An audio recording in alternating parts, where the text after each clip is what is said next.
This is day 32 of Confessions of a Wild Dreamer. And I'm on a little late because I spent the day writing. I spent the day working on one-on-one. Hola, Beth. I spent the day working on my one-on-one client work and doing some things for the Wild Dream Journal Club. And then I had a actual, like, in the flesh writers group meeting here locally in Wimberley, Texas. And that got me thinking about being a writer, being a creative.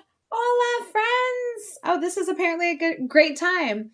Uh, it got me thinking about being a writer and being a creative out in the wild, right? So, all of the previous lives that I've done for Confessions of a Wild Dreamer have really all been, save for when I went to Dallas with uh, for my mother-in-law's birthday, have all been like while I've been here writing at my desk. Tonight, there was something really, really juicy and invigorating about being a creative and being a creative out with other people and being a creative amongst my peers. And I'm going to be honest with you because I said that was my number one rule about this. My only rule here is that I'm always going to be honest. I was the only person of color in the room. I was the only queer person in the room. I was the only Indigenous person in the room. And that, in and of itself, can feel really lonely and feel very like there's an extra charge. There's an extra charge when I walk into the room and I don't see anybody who looks like me. And I don't see anybody who who looks like me, or even like it doesn't even have to be looking, right? Because we all present differently. Like I don't present as queer, but I am. I've been out since I was 16. And there's something about being that person, right? And I can be who I am here with you in this community because y'all know me. Like you're here live with me because you already know who I am. But I live in the reality is I live in Texas. Okay. My native lands are in Texas. And I live in a small town in Texas by choice. I was born and raised in the southern tip. My native lands is Corpus Christi. I mean, all of this area of Texas is native lands, ancestral lands. I moved to Dallas and came back here by choice because my art and my writing needed space. But and also all there's something about going into a room, being a creative, and being the only one that looks like you in the room. And I processed all of this, and even amongst all of this, I found one person that I didn't like. It wasn't like we met on all levels, but we met on the level of we both were wild dreamers. We both were marginalized in some way. Them gender specific, me intersectionally. And we found a point of connection. And it's so important for us as marginalized creatives. And I believe we're all marginalized in some way, unless you're a cis white male. But even then you could be queer, right? Like, I mean, I'm not here to be the police on marginalization. I'm here to say that we're all marginalized in some way, shape, or form, some more than others. but yet I still connected, right? Like I walked into the room and I was like, I am the only person that looks like me. I am the only person who has carried the experiences that I've had. I'm the only person who carries that on my skin. And I felt myself getting contracted. And I was like, Brandy, no, like this is not who you want to be. This is not the message that you want to create, right? I want to give everybody the benefit of the doubt.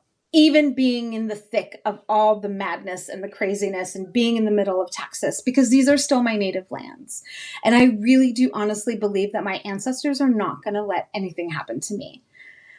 And so I allowed myself to open up a little bit more. And because I did that, I met a really great human. I met a really great human who was 71 and who like had a company in Japan and sold it. And she's like this fierce fucking like 71-year-old elder. And I'm like, this is what I want to be. This is what I want to be. Wherever I walk into a room, I want to be that fierce champion of creativity, that fierce champion of connectivity, that fierce champion of, I really do believe that at our core, not everybody, but at our core, majority of us, more than not, really want the same thing, which is just to express ourselves, to be witnessed, to be heard, to be seen, and to have our art like have other people feel our art. And so I sat there and I was grateful for being open to the experience, allowing myself to open because 20-year-old Brandy would have been really closed. 30-year-old Brandy would have been closed off. And I would have missed that connection. I would have missed connecting to an elder who has so much to teach me because generationally they've experienced so much more than I have in my 47-year-old body. And I came on, I was like, I didn't think I was going to go live, but I was like, you know what? I feel this in my bones. Like I feel this in my bones. And I want to just share with y'all how important it is to be who you are in public spaces, to be fully present, even in this crazy social political climate. Be who you are, carry your art, carry who you are fiercely into the room. And if you go in there with an ounce of being open, I really do believe miracles will happen. But and also, I was in a creative space, right? Like I was in a space with other writers and other creatives. I would not do that if I was in like a political environment, right? Like, protect yourselves, protect your energy, protect your magic, protect your vibe. But when we are going into artistic spaces, creative spaces, we're all vulnerable, right? Because we're making things and we're hoping that like people will connect with it, will like us, will like what we create. Like we're all in a vulnerable space. And I am learning how to come into that vulnerable space, being vulnerable, as opposed to being completely shut off and being like already guarded because love can't get through. Creativity can't get through. Connection can't get through.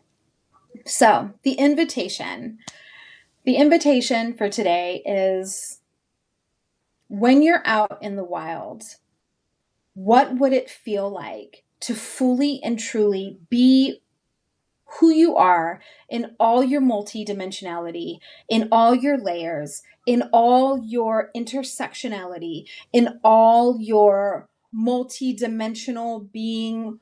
What would it be like if you were in the room that you were in a safe space, in a like this, in a creative space, if you came to the room fully as who you were and not holding back and being vulnerable and open to the experience that's being presented in front of you? Like, what would change? What possible connections could happen? I am so grateful that I walked into that room after being closed off, contracted, and guarded, and opened myself just enough to meet this amazing elder who I feel I'm going to have a long, amazing relationship with. So, invitation is, it's easy to be closed off. It's easy to shut down. It's easy to stay in a room of your own, especially with everything going on right now. But we need to see you showing up. We need to see you in the room, and they need to see you in the room, right? Because you're here. You're not fucking going anywhere. I am here. I'm queer. I'm present. Get used to it. Like, and I'm a great fucking human being, right? They need to see you. We need to see you. People who you are in collective with, in your gente, in your community, need to see you more than ever. We need to be present in spaces, in all spaces, period. End of conversation. I'm going off on a tangent. I'm done. I love y'all so much. Invitation. Be fully who you are. Words are wands. Yes, they are. They are wands. And what spells are you weaving with your words, right? What spells are you weaving with your words? For me, I want to weave spells of love and connectivity. And that's not going to be all the time, right? I'm going to be angry. I'm going to be met with words that are daggers and swords. And I won't be all love and light. But 90% of the time, I'm trying to weave spells of love and connectivity. So I love y'all so much. Thank you for being here and just being who you are. We need your medicine. We need your magic. I am always a seeker. I'm seeker, and I'm also leader, and I'm also found. I'm all the things, multidimensional, not just one. And so are you. I love y'all so much. I'll see you tomorrow. In Lakesh.